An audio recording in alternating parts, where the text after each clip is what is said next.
Tell me a little bit about yourself, who you are, your family and background and experience. Okay, I'm Mary Jurenka, and I'm currently serving on the school board, and I'm running for a third term. I'm originally from New York, and my husband Russ and I moved here to Ames in 1994 with two of our kids, and we have who are then 3 and 1 years old, and we've had two more kids. All of our kids have gone. Two of our kids have gone through this Ames schools and have graduated, and we have a junior in the school system now and a 7th grader. My husband is in the entomology department at Iowa State University. Most of the time I've been a stay-at-home mom. I have subbed in the school district. I earned a certification for teaching in secondary biology in New York State. Did some subbing there many years ago and have worked in environmental and other types of labs until I had kids. And I would like to serve again on the Ames Community School District, not only because I love the schools and have a lot of experience with them, but we have the next 4 years are going to be more challenges, and it will benefit the school board to have experience. I was going to ask you that, why you're running for school board again. I took care of but I'll move on to what impact, if any, does your area of residence in the community have on your stances? On my chances? On your stances. On my stances, okay. Yeah. I think anybody that had kids in the schools in Ames, especially when our first child entered the schools in 1996, and we went to Roosevelt, a small neighborhood school. And the friends I had then, their kids went to other small 2-3 neighborhood schools, and they were just as attached to them as we were. There was plenty of room in the schools. The people that lived around them were able to go to the schools, and so good relationships were formed among parents, between the parents and the teachers, and the schools always had plenty of volunteers. And so I think if I was from another neighborhood, and the schools are still wonderful, but there are some challenges now with space and with kids not able to attend their schools. But whatever neighborhood I came from, I feel pretty confident that I would be passionate about the schools, because we have a very good system. So. Do you have family or close friends, or are you yourself employed by the district? No, I'm not. And no close friends, no. Some friends, but not close ones necessarily. Are you happy with the district's student achievement record over the past several years?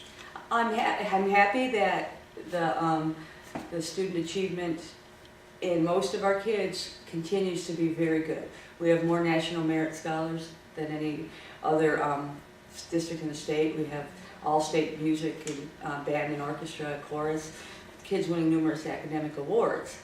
That said, we do have some issues with issues with subgroups, and it tends to be the theme is that the children that are having trouble are the ones that live in poverty. It's not the temporary poverty, temporary lack of funds that you see in some people who are graduate students, and they're pushing their kids. It's generational poverty, and we're seeing that, and across the country that is the #1 indicator of student achievement. Shouldn't be, but it is. So I'm glad that you asked that, because it shows, and I think it sort of shows that what we've been trying to do is really bring the good and bad student achievement into the public's eye. And to that end, there have been initiatives. There's been professional development aimed at this.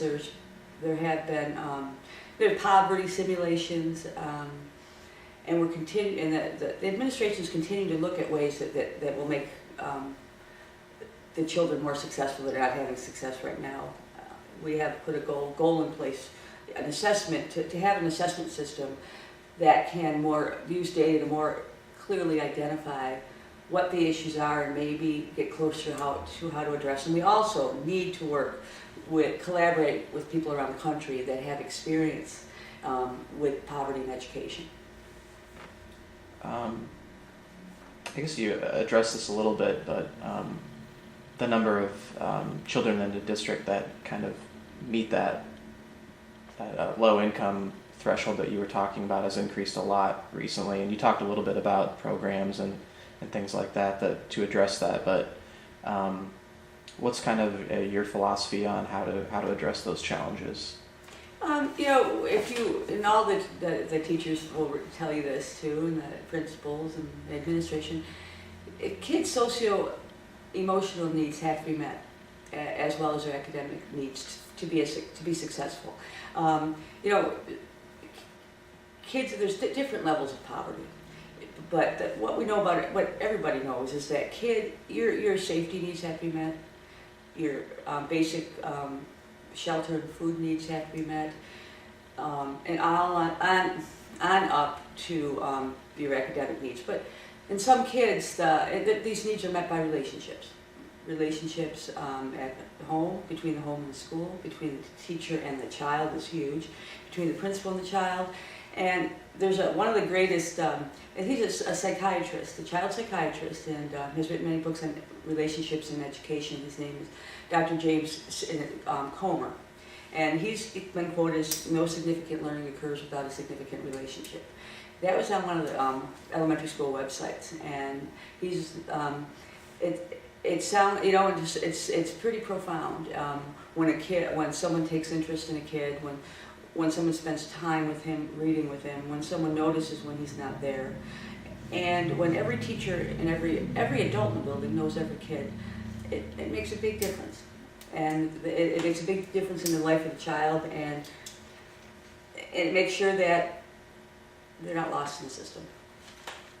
And we have our schools now that are crowded, and some of them have a high number of kids that need more attention, that they may not be getting elsewhere, and that it's very hard to meet all those needs building one. So what do you think is the ideal relationship between the superintendent and the school board? And who do you think should be the spokesperson for the district when it comes to policy? For the spokesperson, it should be the superintendent. When policy changes, he's the one that is going to implement it. He'll implement it throughout the district, so definitely that's. I mean, I think also if he's talking to the paper or the AmesNewsOnline, that he should be the spokesperson. He translates it into what it looks like when it's implemented in the school district. And our relationship is we oversee the superintendent. If there's issues in the district that come to our attention, we tell we let him know. This is happening. Just want you to know, and then he looks into it. He advises us on issues, educational issues, or other issues in the district, on when he has to come to us and tell him. He doesn't even have to tell us everything that goes on, and we don't want to know everything that goes on, but for the issues that we do have to know, he tells us, and he'll give us his expertise. And with the superintendent, we have a very good working relationship with Dr. Taylor, certainly, and I think it's okay that I say that. I trust him. He's led us through some huge changes, administrative changes. He led us through the toughest budget ever, he and our CFO. There were things we didn't agree on in the budget, but that doesn't mean we don't trust him. And it's a relationship of trust. What we agreed on most of it, there were almost the vast majority of it we just agreed with, but one of the things, there was a recommendation to trim band and orchestra at the elementary level, to take them out of the elementary level, and the board did not do that. I think that's where the opinions were different, and it's not a lack of trust, it's a disagreement. I'll say for the academic link, the academic achievement link is direct with instrumental music. And it's also a huge source of community pride. You don't go to a football, it's not just marching band parents to come and watch the Ames marching band. It's kind of like the football team. It's not just parents who go to the football games to watch football. But that's a source of community pride and student achievement. So I guess the community, so that was an area where there was disagreement, but it doesn't mean we don't trust him or I don't trust him. It's just we're there to ask questions, and we're not there to agree with everything administrators say.